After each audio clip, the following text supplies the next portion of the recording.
Hello and welcome to what's in this week's Oban Times with me, Finn Nixon. And me, Sandy Neal. We have lots of interesting news and photographs for you this week in our newspaper and at our website, www.obantimes.co.uk.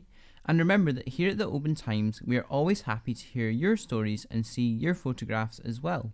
You can call us on 01 631 568 000, email editor@obantimes.co.uk, or message us on Facebook, Instagram or Twitter. But what have we been finding out about this week? Sandy, what do you have for us? Well, thank you very much, Finn. A plan to demolish and replace Oban Baptist Church to make more space for its growing congregation is dividing opinion in the town. Council chiefs could be set to declare a housing emergency in Argyll Bute as the number of people on the area's housing waiting list increases by 8% in a year. We also learned that if Mull and Iona had enough accommodation for all its workers, in 20 years it could increase the size of the island's economy by £20 million and nearly 400 jobs. CalMac's port staff in Craignure and Oban have been praised by passengers and managers after a new ticketing system and a ferry capacity crunch put them under intolerable pressure. An Argyll haulier has called on CalMac to help provide an extra 350 cars per week on the ferry to Islay and Jura as the MV Finlaggan is due for drydock this month. A new recruitment campaign has been launched by NHS Western Isles to bring 2 new rural acute GPs to Barra and Battersea, which have been without a resident GP for 9 months. Meanwhile, in Argyll Bute, advertising on ferries and TV screens is to become part of Health Chief's efforts to fight recruitment challenges in the region.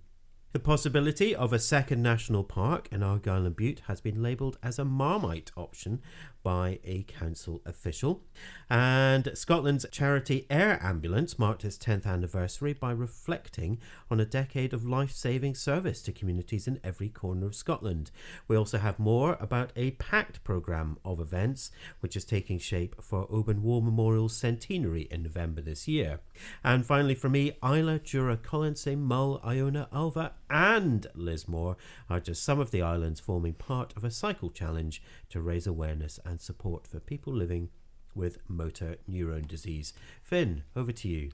Well, a group of Neil Skinner's family members and volunteers spent the bank holiday weekend in the Bridge of Orkney area retracing the 72-year-old's steps. The pensioner from Doncaster went missing around the 9th of May 2022 and hasn't been seen since.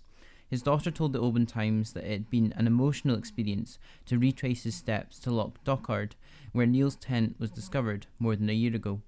Elsewhere, Argyll Bute Council have launched a 6-week play park consultation, encouraging local residents to provide their views on improvements and repairs they think should be made to the 28 council-owned play parks. The consultation is on their website, and we've been getting a follow-up from the Friends of Oban Community Play Park, who you might recall are campaigning to have equipment repaired.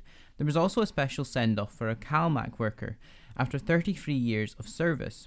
We've a video to go along with that one on our social media channels of the worker being piped off the MV Lord of the Isles.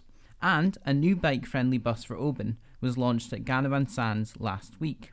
Oban will also be a prime spot for celebrity spotting this Saturday when Charities Day comes to town. Among familiar faces at the parade could be Elvis, Simba from The Lion King, Princess Leia from Star Wars, and even some Coronation Street characters.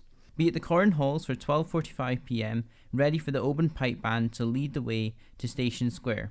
There are prizes to be won and lots of live entertainment, with more than 30 stalls at the event, and it's all for a great cause. Also, a massive well done to the Oban Pipe Band, who also raised £3,000 and counting through completing a 10-hour marathon of piping and drumming non-stop. It was also a successful week of sport for Oban, with the Oban's Ravens squash team bringing back top 3 placings from the latest round of Wisps in Edinburgh. Jacob Jevons starred for the Oban Lorne under-14 side in the latest rugby action, as they ran out convincing winners at Lomond last weekend, so well done to them. We also have some cracking photographs from the Etive Dalriada a couple of weekends ago, as young teams from Lochaber, Mid Argyll, Oban Lorne and Tainault showed off their skills. There was also success for young golfers Glen Cruton Golf Club recently, as 22 juniors played on a challenging course, with the top 3 places all taken by members of the Duffy family. A large field of almost 80 golfers also took on the Dalmally Seniors Open on a great day for golf earlier this month. We also had the latest Shinty roundup, and there was a huge result for the Rockfield Primary School Shinty team as they reached the semi-finals of the Mackay Cup after a superb 5-1 win away in Glasgow. And remember, you can read all these stories and more at www.obantimes.co.uk or by picking up a newspaper in local shops and garages. And don't forget, if you have a story, get in touch.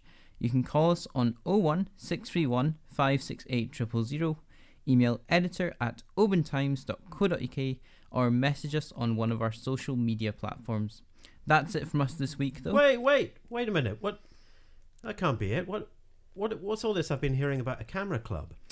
Well, Sandy, it's a new Facebook page that the Oban Times have launched. If you search for the Oban Times Camera Club on Facebook, and it's a great opportunity to share your best images of Oban and the surrounding area with us. That sounds great. I'll give it a go. Brilliant. Well, I look forward to seeing your photographs, Sandy. And that is it from us. So it's goodbye from me, Finn Nixon. And goodbye from me, Sandy Neal. Bye. Bye.